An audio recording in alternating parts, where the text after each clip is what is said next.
Iran क्या तैयारी कर रहा है पूरे मिडिल ईस्ट में, यहाँ यमन से लेकर ऊपर लेबनान, सीरिया, इराक, यहाँ पर जितनी उनकी फ्रैक्शंस हैं, मिलिशिया सारी है, उसको उसने एक्टिव कर दिया। तो अब मुझे आप ये बताइए कि अमेरिका किस किस फ्रंट से अपने आप को बचाएगा। और सबसे इंपॉर्टेंट बात क्या है, उनके फौजी अड्डे। एक्सपर्ट्स के मुताबिक अमेरिकी अड्डे इसके मुकाबले में शदीद हमलों की जद में आएंगे और बिल्कुल तबाही के दहाने पर पहुंच जाएंगे। इतने रॉकेट्स और इतने हमले उन पर किए जाएंगे, क्योंकि जो एयर डिफेंस सिस्टम होता है वो खास तरह के रॉकेट्स को और मिसाइल को इंटरसेप्ट करके तबाह कर सकता है। जब सरफेस टू सरफेस मिसाइल आएंगे, जब हाइपरसोनिक मिसाइल आएंगे, जब ड्रोन आएंगे, जब उनकी फिजाइया हमला करेगी, तो ये जो अड्डे हैं यहां पर अमेरिका अपना दिफा नहीं कर सकेगा। अमेरिका के जो अड्डे हैं उनकी जो लॉजिस्टिक्स हैं वो सारी कुवैत से जाती हैं। कुवैत से की सप्लाई लाइन है, अगर मिलिशिया सिर्फ यही कट कर दे, यानी अमेरिकी फौज से कुछ भी ना करे, लड़े ना, कुछ उन पर कोई हमला ना करे, सिर्फ ये काम कर दे, वो सप्लाई चेन कट कर दे, तो अमेरिका एक दिन भी वहां पर नहीं टिक सकता।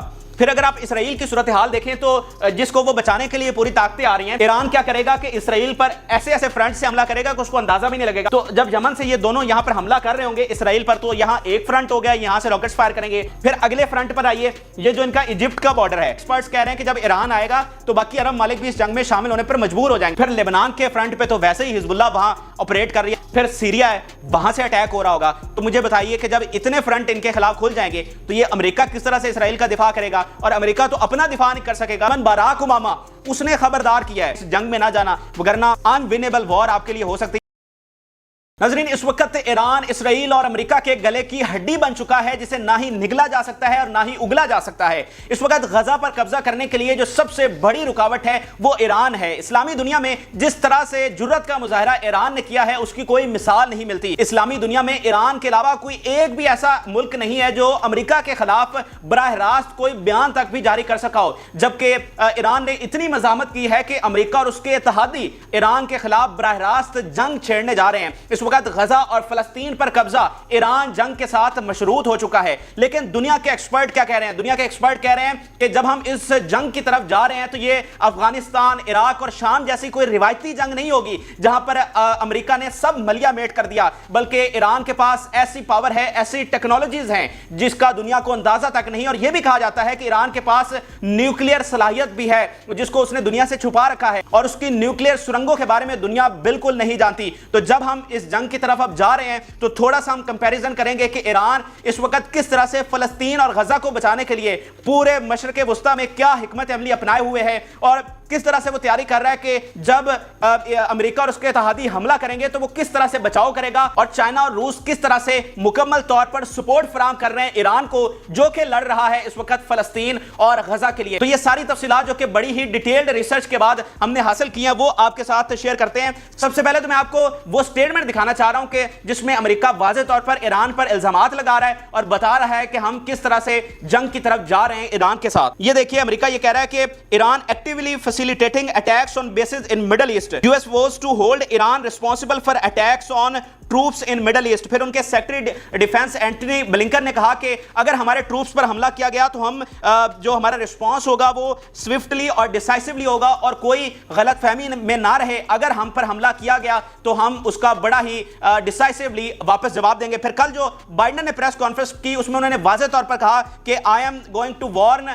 आयतुल्लाह खमैनी कि if you are going for our troops we will respond back. तो ये कुछ सैंपल्स हैं उन बयानात के जो कि वाज़ेह तौर पर इशारा दे रहे हैं। और इसमें जो बाइडेन के टॉप स्पोक्स पर्सन है जॉन कर्बी, उन्होंने भी वाज़ेह तौर पर कहा है कि you can not rule over the war with Iran, कि हम इसको आप रोल ओवर नहीं कर सकते, कि हम कोई जंग का कोई इम्कान मौजूद नहीं है। इसके अलावा जो बाकी न्यूट्रल एक्सपर्ट हैं वो बिल्कुल इशारा दे रहे हैं, जैसा कि कर्नल डॉगलस ने एक बहुत बड़ा इंटरव्यू दिया जो कि बहुत वायरल हुआ, जिसमें वो कह रहे हैं कि बिल्कुल हम ईरान के साथ जंग की तरफ जा रहे हैं, और क्या हम जीत पाएंगे या नहीं, ईरान से हमें किस तरह का जवाब मिलेगा, उस पर मैं आगे चलकर उनका बयान आपके सामने रखूंगा। लेकिन फिलहाल ये देख लीजिए कि पूरी पॉसिबिलिटी इस वक्त मौजूद है ईरान के साथ जंग करने के लिए। और इसमें एक अहम नुकता ये भी समझ लीजिए कि यूएस और उसके इत्तेहादी ईरान पर इल्जामात लगा रहे हैं कि आप जंग की तरफ जा रहे हैं, लेकिन दरअसल हकीकत तो यह है कि ये इसराइल और अमेरिका जंग की तरफ लेकर जा रहे हैं, और ईरान तो एक्शन का रिएक्शन दे रहा है। और इस पर उन्होंने ईरान के भी वाज़ेह बयान सामने आए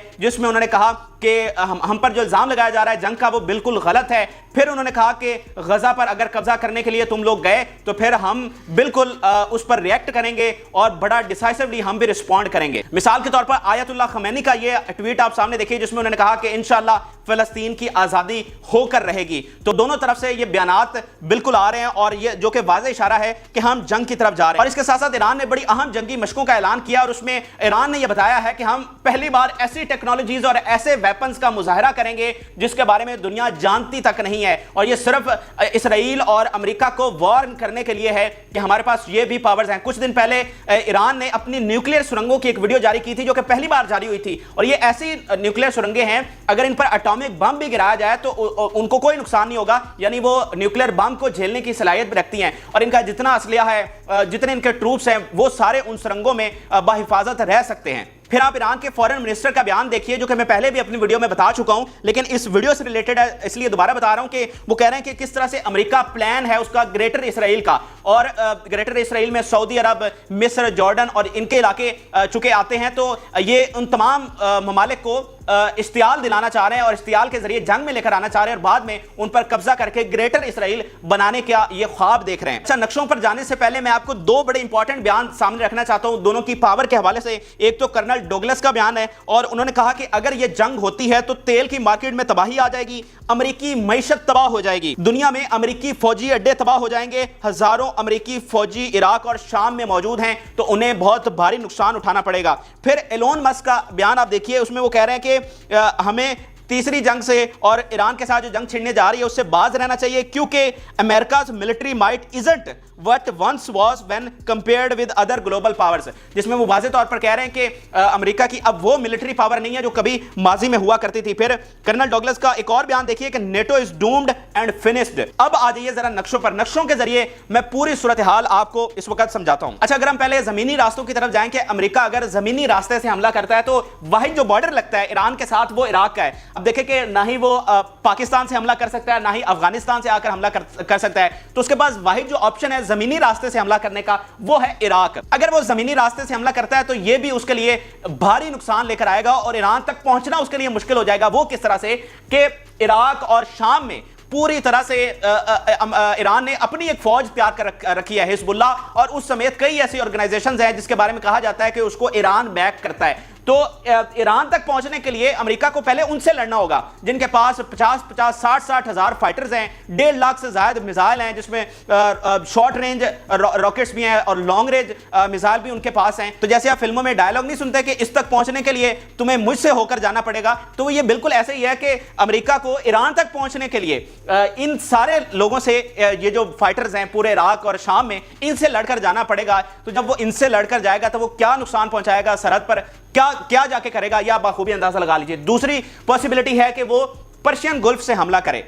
तो समंदर से हमला करना हमेशा के लिए मुश्किल होता है और ईरान के लिए अमेरिका इजी टारगेट होगा अगर वो यहां पर्शियन गुल्फ से यानी समंदर से जाकर वो हमला करते हैं। बाकी फिजाई हमले से कोई भी जंग जीती नहीं जाती। फिजाई हमले से आप कितने ही जाके टारगेट कर लेंगे और ईरान कोई ऑर्गेनाइजेशन नहीं है, वो एक रियासत है और उसके पास भी एक जबरदस्त फिजाई टेक्नोलॉजी है। फिर उसके पीछे चाइना खड़ा है, रशिया खड़ा है जो कि मुकम्मल तौर पर उसको सपोर्ट कर रहे हैं। और बल्कि यहां तक इल्जाम लगाया जाता है कि ईरान के बनाए हुए ड्रोन्स वहां रशिया ने यूक्रेन जंग में इस्तेमाल किए हैं। तो इतनी जबरदस्त टेक्नोलॉजी खुद ईरान के पास है, तो वो मुकम्मल तौर पर फिजाई सतह पर भी हमला उनका मुकाबला कर सकता है। ड्रोन की टेक्नोलॉजी के साथ भी अमेरिका का मुकम्मल तौर पर सामना कर सकता है। अच्छा, फिर अगर आप जायजा लें तो अमेरिका इस वक्त पूरे मिडिल ईस्ट में अपना जो एयर डिफेंस सिस्टम है उसको डिप्लॉय कर रहा है। यानी ये सारा डिफेंस सिस्टम वो यहां से निकाल कर लेकर गए थे, लेकिन अब चूंकि एक बड़ी जंग की वो तैयारी कर रहे हैं तो इस वक्त 12 लोकेशंस पर उन्होंने एयर डिफेंस सिस्टम अपना डिप्लॉय किया है। मिसाल के तौर पर सऊदी अरब में, जॉर्डन में,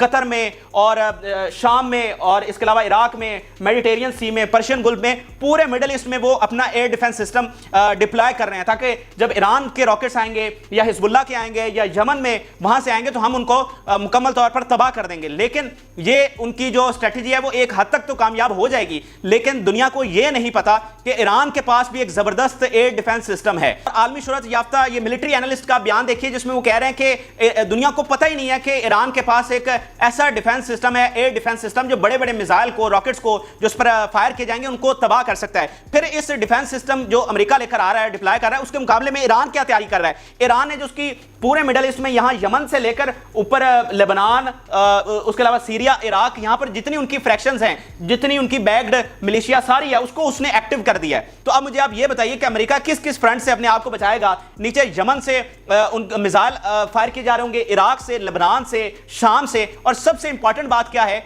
सबसे इंपॉर्टेंट बात है उनके फौजी अड्डे, उनके जो बेसिस हैं।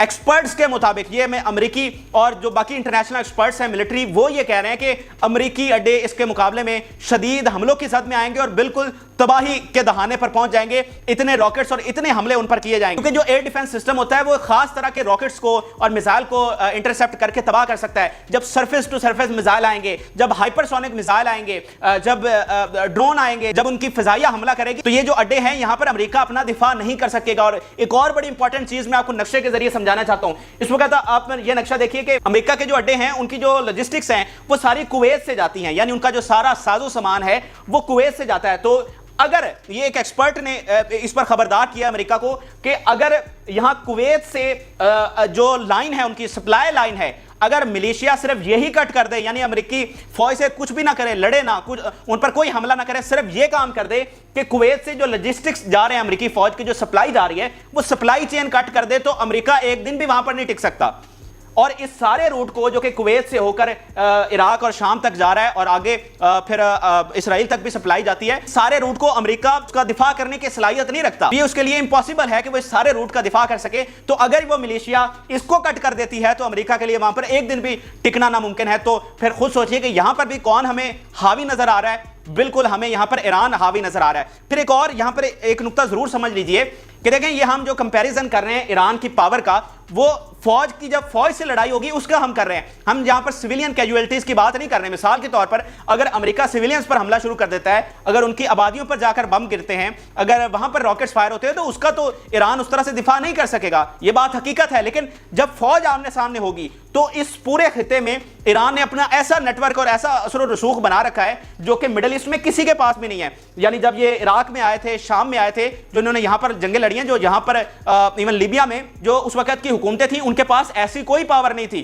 कि उन्होंने अपने पूरा इर्द गिर्द एक जाल बिछा रखा हो, फिर उन पर चारों फ्रंट से हमले हो सकते थे। लेकिन ईरान पर हमला सिर्फ एक फ्रंट से हो सकता है। यह बड़ा अहम स्ट्रेटेजिकल पॉइंट होता है कि ईरान पर आप एक ही फ्रंट से हमला कर सकेंगे ना, पीछे पाकिस्तान और अफगानिस्तान से तो आकर नहीं कर सकेंगे। तो यह भी उसको एक बड़ी हिफाजत हासिल है। तो ऐसी सूरत में सिविलियंस कैजुअलिटीज को अलग हम रखते हैं, जो कि एक वॉर क्राइम समझा जाता है कि सिविलियंस पर आप अटैक करें। तो जब फौजी आमने सामने होंगी तो बिल्कुल वाजे यहां पर हमें एडवांटेज ईरान का नजर आ रहा है कि वो बड़े जबरदस्त तरीके से इस जंग में अपने मुल्क का, फिर गजा पर जो कब्जा होने जा रहा है, फलस्तीन पर, उसका बड़े जबरदस्त तरीके से वो दिफा करने की सलाहियत रखता है। फिर अगर आप इसराइल की सूरत हाल देखें तो जिसको वो बचाने के लिए पूरी ताकतें आ रही हैं, ईरान क्या करेगा कि इसराइल पर ऐसे ऐसे फ्रंट से हमला करेगा कि उसको अंदाजा भी नहीं लगेगा। आप देखिए कि यहां यमन में जो हौसी बागी हैं, जो अंसारुल्लाह है, उन्होंने पहले भी रॉकेट्स फायर किए हैं और उसकी रेंज थी 2000 किलोमीटर। और जब ये लॉन्ग रेंज मिसाइल होते हैं, उनको आयरन डोम इंटरसेप्ट करके तबाह नहीं कर सकता, इसलिए वो एयर डिफेंस सिस्टम लेकर आ रहे हैं। लेकिन उसमें भी उनको तबाह करना बड़ा मुश्किल होता है। तो जब यमन से ये दोनों यहां पर हमला कर रहे होंगे इसराइल पर, तो यहां एक फ्रंट हो गया, यहां से रॉकेट्स फायर करेंगे।